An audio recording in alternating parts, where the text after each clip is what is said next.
Gubernur Bali Wayan Koster menyerahkan daftar isian pelaksanaan anggaran serta alokasi transfer ke daerah dan dana desa di Gedung Wisesaba Utama Kantor Gubernur Bali. Anggaran yang ada diharapkan dapat dimanfaatkan secara maksimal untuk mendukung pemulihan ekonomi dan reformasi struktural.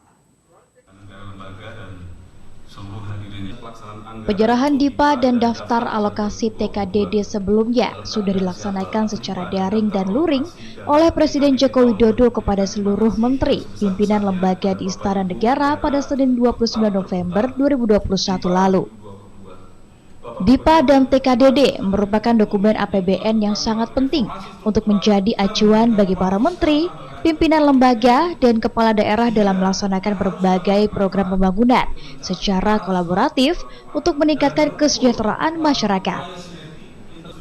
Didampingi Kepala Kantor Wilayah Direktorat Jenderal Perbendaharaan Provinsi Bali, Teguh Dwi Nugroho, Gubernur Koster menyerahkan dokumen secara simbolis kepada Satuan Kerja Provinsi Bali dan Gubernur Wali Kota Subali.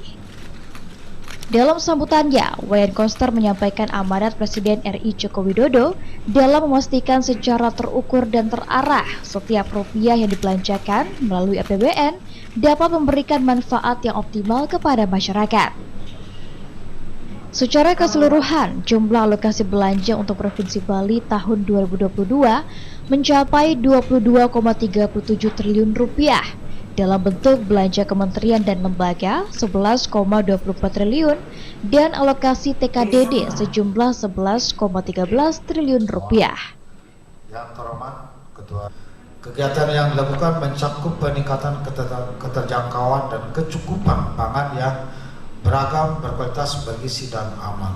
Bidang pariwisata diarahkan untuk mendorong pemulihan sektor pariwisata dan pengembangan destinasi wisata prioritas, antara lain pengembangan pariwisata dan ekonomi kreatif pada aspek 3A, aksesibilitas, atraksi, dan amenitas. Nah, harapannya dengan penyampaian yang lebih cepat ini, maka kemudian satuan kerja pemerintah daerah itu sudah bisa melakukan pemilihan penyedia barang dan jasa ya, sehingga kemudian nanti kemudian di awal Januari harapan kita sebenarnya mereka sudah bisa melakukan kegiatan.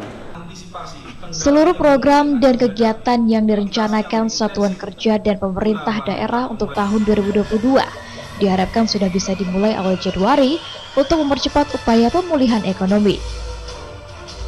Dengan begitu, serapan anggaran dapat dilakukan secara merata sepanjang tahun dan tak melonjak di akhir tahun.